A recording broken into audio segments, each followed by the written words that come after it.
Hello students, जैसे आप screen में यहाँ एक क्वेश्चन देख रहे हैं। ये लास्ट ईयर आईआईटी में मेन में ही आया था। ये प्रॉब्लम पूछिए तो इस प्रॉब्लम को हम देखो कैसे सॉल्व करने जा रहे हैं।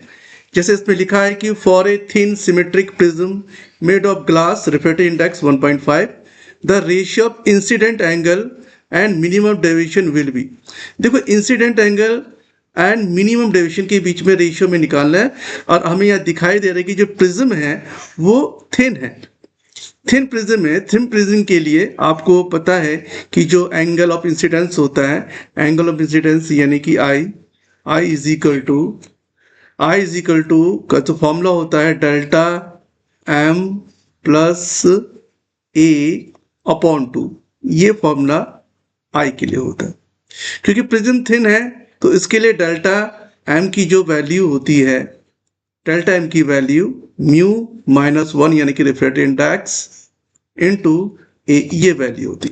बट आप ये देख रहे हैं कि म्यू की वैल्यू हमें कितना गिवन है, म्यू की वैल्यू हमें यहाँ पर 1.5 गिवन है। तो अगर हम यहाँ 1.5 रखेंगे, 1.5 - 1, तो हमें डेल्टा एम की वैल्यू मिल जाती है 0.5। ये वैल्यू हमें मिल जाए। इसे डेल्टा एम को अगर हम यहाँ पर पुट कर दें, तो हमें आई की वैल्यू क्या मिल जाएगी।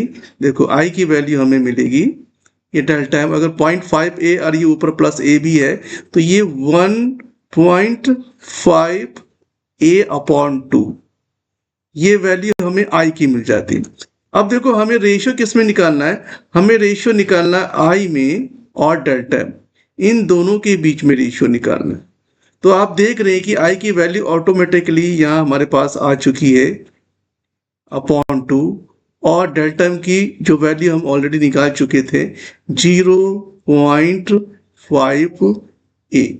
अब ये टर्म कैंसिल हो गई 3 टाइम्स। तो आप देख रहे हैं कि इसमें जो रेशियो निकल के आ रहा है 3.3:2 का ये रेशियो निकल के आया है, यानी कि हमारा जो आंसर है वो सेकंड ऑप्शन आता है।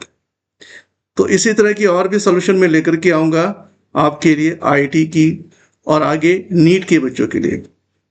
Thank you student, thank you very much.